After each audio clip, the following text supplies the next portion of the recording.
Hi, Amy. How are Hi, you sir. doing? I'm good, thank you. How are you? Good, very good. So, integration is slightly tricky topic, and I hope with this we are going a bit slow so that you can pick up and understand all the concepts. It's a bit tricky, and as we move along, you need to practice because the future lessons will require all what you have learned so far. So, there is a lot of connection. There's a lot of connection, right? So even when we talk about, we are going to talk about definite integrals today. So I'll touch upon what we did in indefinite integrals also previously. Okay, so let us see how it really works out. Okay. Any difficulties so far? No, not yet. The next topic in my book is definite integral, so I'll do that. Those questions after this lesson. Yeah, that's true. That should be done. That is Yeah, true. everything else is done. Everything else is good. That's fine. So, okay, let me share with you the screen, the lecture which I have prepared for you. So that is definite integrals. So definite integral is an integral between two limits of continuous functions. These are the boundary conditions, a closed interval of the form a comma b within square brackets. Now, did you come across boundary conditions earlier while we were doing indefinite integrals? No. You remember when we calculated displacement from the velocity function? We said, what is the displacement at t equals to 1, between t equals to 1 and 2 or something like this? We gave a boundary condition to that, correct? All right. Yeah. So when we gave the boundary condition, in that case, in indefinite integral, there was a plus c thing. It got cancelled and we got a value. You got Yeah. it? But Mm-hmm. before that, when we were not giving a boundary condition, you got a function as your answer, right? So let's visit that page once again so that you can refresh, and that's here it is. So I've taken up this application question, which is our example number 4, which we did. Now here, what we're trying to say is that an object moves in a straight line with its position measured relative to a fixed point O. Its acceleration at any time a of t is given to us, right? Where t is greater than 0. The initial velocity of the object is minus 25 meters per second at t equals to 1 second, and its position 24 meters left of the reference point. It's a complicated question. But anyway, find expression for the object position and velocity. So while moving from acceleration to velocity to displacement, we have to integrate at each stage, correct? So when you did so, we began with the acceleration function. We landed with velocity function. Do you see that? So indefinite integral gives Uh, you a function, right? mm-hmm. And then once we calculated the initial conditions, we got an expression. We integrated that and got displacement function. Do you see that displacement function? Correct? Right. Yeah. So while we were doing indefinite integrals, we got actually the function. However, there were some examples which let me share another one with you, which is here example 3. Now in this example, two particles moving in the straight line related to a fixed point O have instantaneous velocity v of t as 6t minus 8 and v2t as 4t at time t seconds. Their velocities are measured in meters per second. If they are both initially located at t equals to 0, determine their velocities when their positions are same. So at this time, we have actually given them a condition, which is find the velocity at some particular instance of time when the condition Mm-hmm. is given to you, correct? You get the idea. Right. Yeah. So in that case, we got two functions, and when we subtract one from the other, the c got cancelled, and we got a value. Yeah. We got all the values, right? Their velocities at those instance of time when they crossed, right? Or when they met, correct? Mhm. So when you were given the boundary conditions, we found a value. So we evaluated them, correct? So keeping that in mind, let's move forward with definite integrals. Now, can you once again read this? What is definite integral? Definite integral is a integral between two limits of a continuous function. These are the boundary conditions, a closed interval of the form square brackets a to b. Perfect.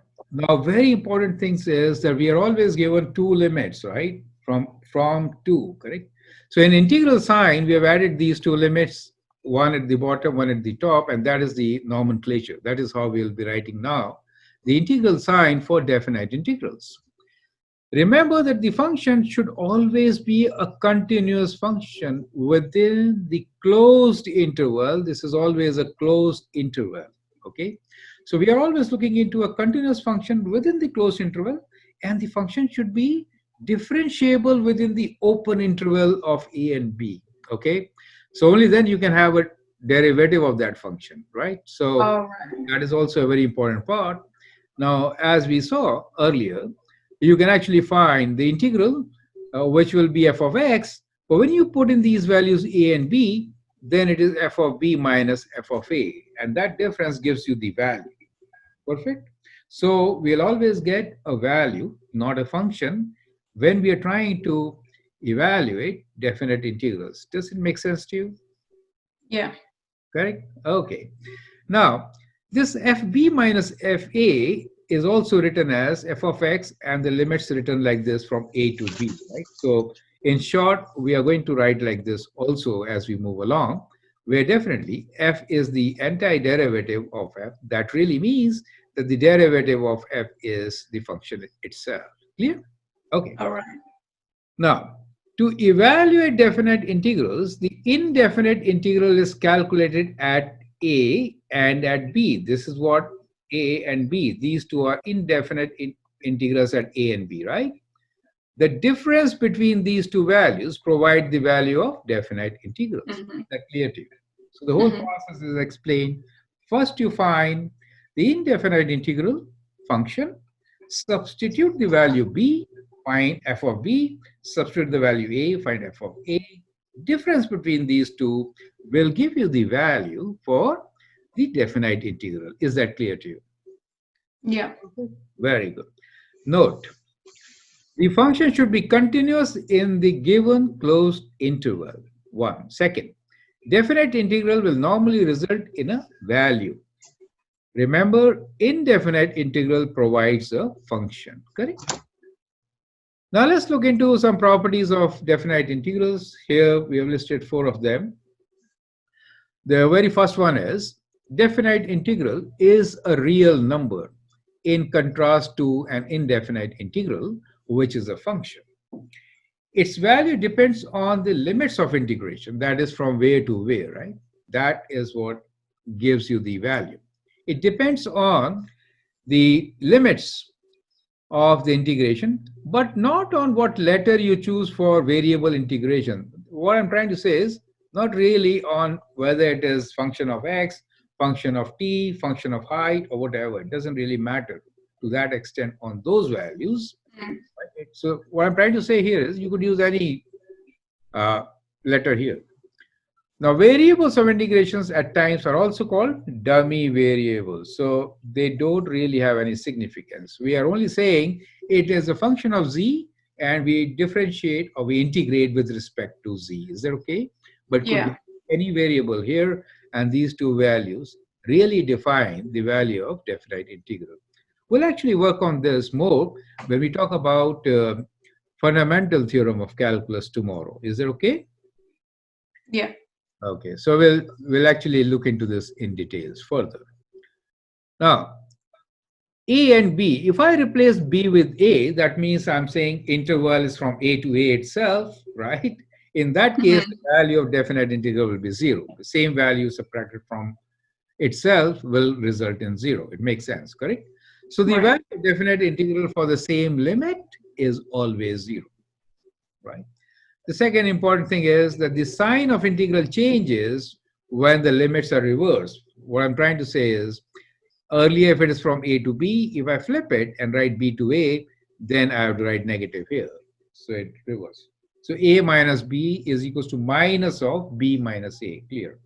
So that makes sense. So that's, but these are very important properties. When we'll take up another 2 lectures from now, we'll be finding area between two graphs, right? Between two curves. So in that sometimes we may have to take some before the other, right? So in that case, we may have to use this extensively. Is it okay? Oh, okay. Definite integrals can be treated as sum. So if I have a limit from a to b and find a definite integral, and then from b to c, it gives me a to c also, right? That is how it is treated as a sum. So these are the four basic properties of definite integral. Nothing so special about it. However, they help you to solve questions easily. Okay. Let's take examples now. Example one. Evaluate definite integral from 1 to 2. The function is 2x plus 8 over x squared dx. Part B. Find area of the region enclosed by the curve, the x-axis, and the line x equals to 1 and x equals to 2. Correct? So I've actually sketched the function here. That's the function. And between x equals to 1 and 2, we have area defined in red. That is what we are going to find. It is important to note that definite integral actually gives you area under the curve uh, normally, right? So what we are saying here is between the x-axis, this is your x-axis, and the vertical lines for x equals to 1 and x equals to 2, this red area is what the value represents, correct? So that is what geometrical significance of definite integral is.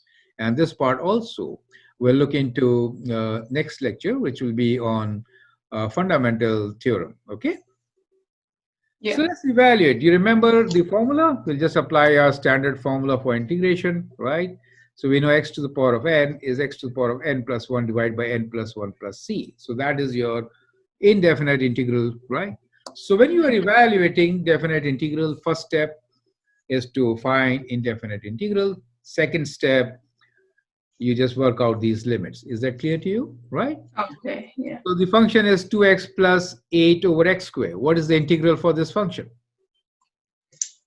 X squared minus 8 over x.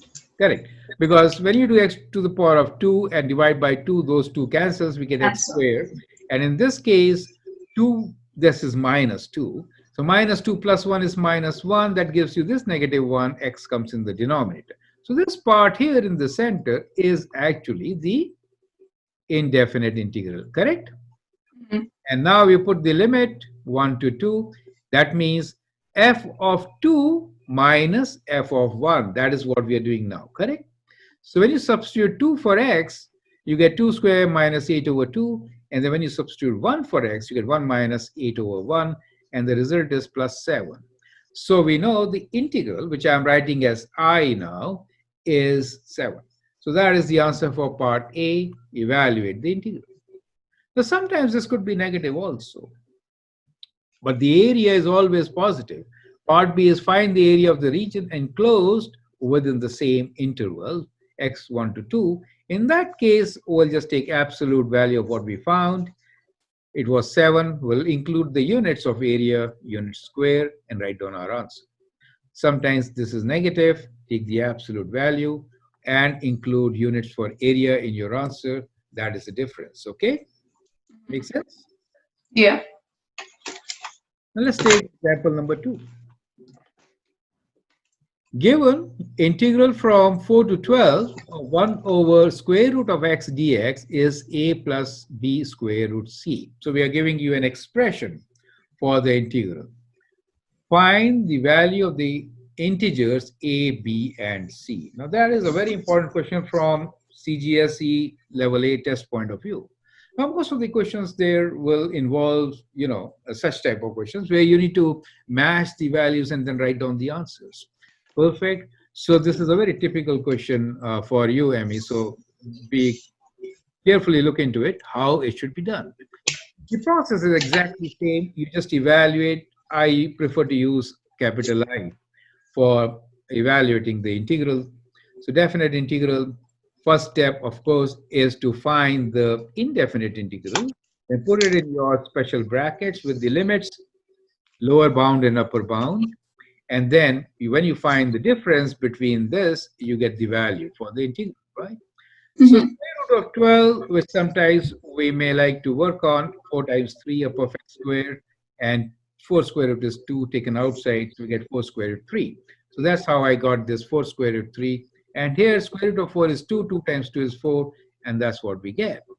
Now, since we need to match with a plus b square root c, it's a good idea to rewrite this in the form shown. And now it is very clear. You can match a, b, and c values and write down your answer. Okay? Mm-hmm. That is what it is. And on the right-hand side, I've given you geometrical interpretation of the same, because this could also be a test question based on finding the area under the curve and similar kind of things, right? Function 1 over square root x. Very important function for you to work. Is that clear? Yeah. Perfect. Now here is the last example. Question number 3. Can you please read this question for me? Instantaneous velocity in meters per second of an object moving along a horizontal straight line relative to a fixed point O is v of t equals square root t plus 1 over square root t, where t is greater than or equal to 0. What is the distance traveled by the object from t equals to 1 seconds to t equals 9 seconds? Correct. So we are given the boundary conditions, which is from 1 to 9 seconds. We are given the function, which is a velocity function. You need to find the distance traveled. How will you find the distance traveled from the velocity function? By doing the integral Perfect. of it. Yeah. Derivative of the displacement is velocity. Antiderivative, the reverse process, is integration. So we know the velocity function. To find the displacement function, we'll do the integration, right? Since we are given lower and upper bound, we expect a value. However, step number 1 is to find the indefinite integral. Now place the limits fa minus fb minus fa, right? So f9 minus f1 is what you are looking for. So this is your f9, this is your f1, right? And then you find, oh, okay, f9 I've calculated separately. So this is your f9, you get a value of 24, correct? f1 is the value of 8 over 3. And then their difference is actually the definite integral value, which comes to 21, 1 over square root 3. Distance traveled is 21, 1 over square root 3 meters. Clear? Yeah. If you have to represent this on a graph, then that is how it is going to look like. Do you see that? Now, since you've done the derivatives, this question could be very complicated. A part of the question could be sketch the graph of this particular function, right? That could be a part 1, giving you three marks there, maybe more, right? And then finding the area for the given interval, right? So this could be combined with all those things which you have learned so far, right? So this is extremely important question where there are many parts. It could be subdivided into A, B, C, and D, and could be worth 7 marks, right? So it's a very valuable question for you. So most of the questions in GCSE level A, where the integration will be involved, may involve A, B, C, D parts, where A is to get the function first place, second, get the derivatives in some order, right? Third, to do the integration and get the area or evaluate some particular value as we did here, right? Does make sense to you? Yeah. So that actually, strictly speaking, completes the calculus part broadly, right? For example, in calculus, what do you need? You need to begin with finding a function first. Then you may do the gradient of a function to find slope and all those things. You may thereby sketch the function more accurately. Once you have a sketch, then you could analyze the function. And in this particular case, when we do integrals, we are basically finding area under the curve. So are all these concepts clear to you? Yeah. Great. So can you summarize today's lesson, please? Yeah. So definite integral. It's an integral between two limits of a continuous function.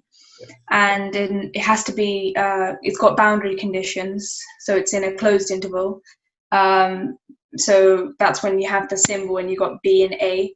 To figure it out, so to find the definite integral, you do the indefinite integral first, and then you sub in the limits.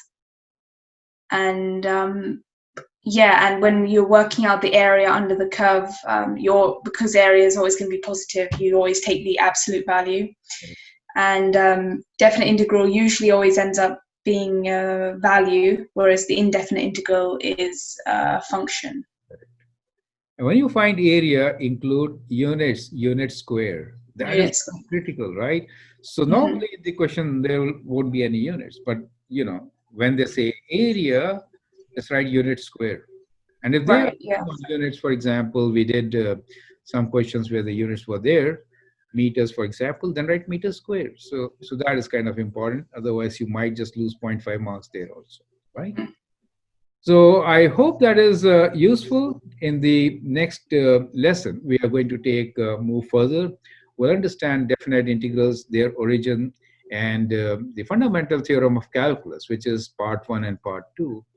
And after that, we'll see how to evaluate or how to find area under curves, right? That'll be very interesting. And that will be kind of a conclusion of your first part of integration, right? So we are very close to that. All right. We're very close That's to cool. that. Okay, that's great. So thanks. Well, yeah, thank you so much, sir. Really appreciate it. See you then. Have a good rest of your day. Sure, same to you. Thank you. Thank you.